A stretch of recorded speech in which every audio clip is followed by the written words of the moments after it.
ವಿದ್ಯಾರ್ಥಿಗಳ ಜೀವನದಲ್ಲಿ ಮಹತ್ವದ ಹಂತ ಅಂದರೆ ಎಸ್ಎಸ್ಎಲ್ಸಿ ಬೋರ್ಡ್ ಎಕ್ಸಾಮ್. ಈಗಾಗಲೇ ಎಸ್ಎಸ್ಎಲ್ಸಿ ಎಕ್ಸಾಮ್ ಮುಗಿದಿದ್ದು ರಿಸಲ್ಟ್ ಕೂಡ ಅನೌನ್ಸ್ ಆಗಿದೆ.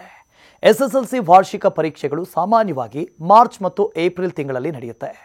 ಅದರಲ್ಲೂ ಕರ್ನಾಟಕದಲ್ಲಿ 3 ಬಾರಿ ಎಸ್ಎಸ್ಎಲ್ಸಿ ಎಕ್ಸಾಮ್ ಬರೆಯುವುದಕ್ಕೆ ಅವಕಾಶ ನೀಡಲಾಗಿದೆ.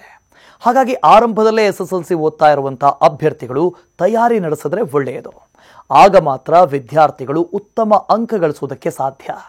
ಪರೀಕ್ಷೆ ಹತ್ತಿರ ಬಂದಾಗ ಓದಿದ್ರೆ ಎಲ್ಲ ವಿಷಯಗಳು ಒಮ್ಮೆಲೆ ಅರ್ಥವಾಗೋದು ಕಷ್ಟ. ಅದಕ್ಕೆ ವಿದ್ಯಾರ್ಥಿಗಳು ಆರಂಭದಿಂದಲೇ ಎಲ್ಲ ವಿಷಯಗಳನ್ನು ಓದೋದಕ್ಕೆ ಶುರು ಮಾಡಬೇಕು. ಇಂದಿನ ಪಾಠವನ್ನು ಅವತ್ತೇ ಓದಿ ಮುಗಿಸ್ಬೇಕು. ಹೀಗೆ ಅಧ್ಯಯನ ಮಾಡೋದ್ರಿಂದ ಮುಂದೆ ವಾರ್ಷಿಕ ಪರೀಕ್ಷೆಗೆ ಅನುಕೂಲವಾಗುತ್ತೆ. ಇನ್ನು ಎಸ್ಎಸ್ಎಲ್ಸಿ ಪರೀಕ್ಷೆಗೆ ಈಗಿನಿಂದಲೇ ತಯಾರಿ ಹೇಗಿರಬೇಕು ಅನ್ನುವಾಗ ವಿದ್ಯಾರ್ಥಿಗಳಿಗೆ ಕೆಲವು ಟಿಪ್ಸ್ ಹೇಳ್ತೀವಿ ಕೇಳಿ. ನೀವು ಮೊದಲು ಮಾಡಬೇಕಾದಂಥ ಕೆಲಸ ಟೈಮ್ ಮ್ಯಾನೇಜ್ಮೆಂಟ್. ವಿದ್ಯಾರ್ಥಿಗಳು ಪರೀಕ್ಷೆಗೆ ಎಷ್ಟು ದಿನ ಉಳಿದಿದೆ ಅಂತ ಚೆಕ್ ಮಾಡಿಕೊಳ್ಬೇಕು. ಯಾವ ಸಬ್ಜೆಕ್ಟ್ ಓದೋದಕ್ಕೆ ಎಷ್ಟು ದಿನ ಬೇಕು ಅಂತ ಡಿಸೈಡ್ ಮಾಡಬೇಕು. ಸುಲಭವಾದ ವಿಷಯಗಳಿಗೆ ಕಡಿಮೆ ದಿನ ಮತ್ತು ಕಷ್ಟದ ವಿಷಯಗಳಿಗೆ ಹೆಚ್ಚು ದಿನ ಅಂತ ಮೀಸಲಿಡಬೇಕು.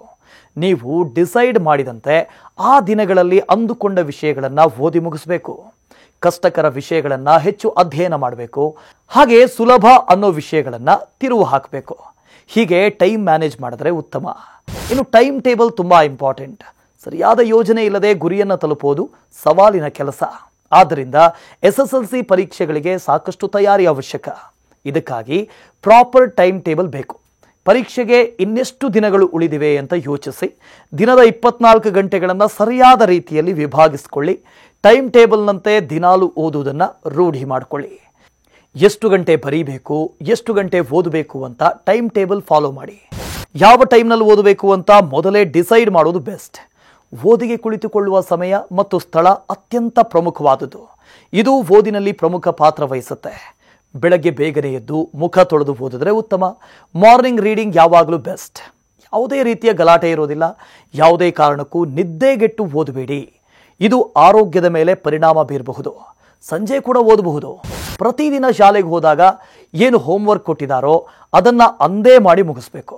ಒಂದು ವೇಳೆ ನಾಳೆ ಮಾಡಿದ್ರಾಯ್ತು ಅಂತ ತಾತ್ಸಾರ ಮಾಡಿದ್ರೆ ಒಳ್ಳೆ ಸ್ಕೋರ್ ಮಾಡೋದಕ್ಕಾಗೋದಿಲ್ಲ. ಆದ್ದರಿಂದ ಅಂದಿನ ಕೆಲಸ ಅಂದೇ ಮುಗಿಸಿದ್ರೆ ಹೆಚ್ಚು ಅಂಕ ಗಳಿಸೋದು ಸಾಧ್ಯ. ಇನ್ನೊಂದು ಬೆಸ್ಟ್ ಮೆಥಡ್ ಅಂದರೆ ಹಳೆಯ ಮತ್ತು ಮಾದರಿ ಪ್ರಶ್ನೆ ಪತ್ರಿಕೆಗಳನ್ನು ಅಧ್ಯಯನ ಮಾಡೋದು.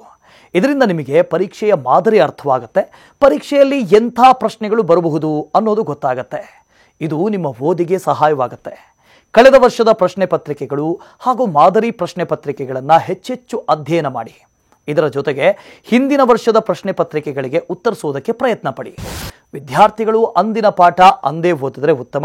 ಆಗ ಪರೀಕ್ಷೆ ಸಮಯದಲ್ಲಿ ಹೆಚ್ಚು ಒತ್ತಡ ಇರೋದಿಲ್ಲ. ಎಲ್ಲ ವಿಷಯಗಳನ್ನು ನೀವು ಸುಲಭವಾಗಿ ಅಧ್ಯಯನ ಮಾಡೋದಕ್ಕೆ ಇದು ಅನುಕೂಲ ಮಾಡಿಕೊಡುತ್ತೆ.